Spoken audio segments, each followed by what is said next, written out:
Coming up on it. Pretty cool stuff. And to help us celebrate, or help you know how to celebrate too, is our good friend Ashley, who's in studio. Miss Ask Ashley, how you doing today? I am wonderful. Happy Saturday. Happy Saturday to you as well. I don't get a happy Saturday very often, so that's refreshing. So let's talk about this. You've got some ways that people can celebrate, women. Women. Yeah, exactly. Yeah. So March is Women Histories Month, and it's really important to acknowledge the history of women and their contribution to society. So there are 5 tips that you can do to celebrate. One of the things that you can do is you can read a book that's written by a woman, whether it is a local author or it is a national best-selling author. I actually just read this book called We Should All Be Millionaires by Rachel Rogers. Super phenomenal book. I think we should be, but go I ahead. do too. One of the other things that you can do is you can support a nonprofit organization that is led by women.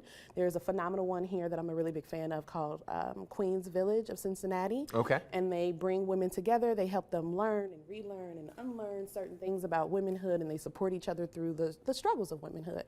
One of the other things you can do is you can host an event or just put on a really nice dinner for the women in your family or women in the community that you like to recognize and you want to or you want to give their flowers to and say thank you. And you could have prefaced that with "Husbands, listen up." I mean, there's that too. Drop that little pin right there.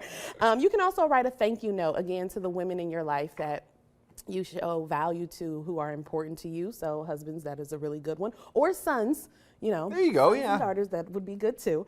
And then the last thing you can do, you can brush up on current events of women and their current issues, and then figure out a way for you to be involved or volunteer your time or donate to some of the causes of the women issues that we're experiencing in America. Yeah, and I think it's an interesting thing to do, especially from a history standpoint, because of the contributions that women have made in so many different fields. I mean, it's not just innovators. There's artists. There's so many different layers to when you just say history, because they've contributed in so many ways over the years.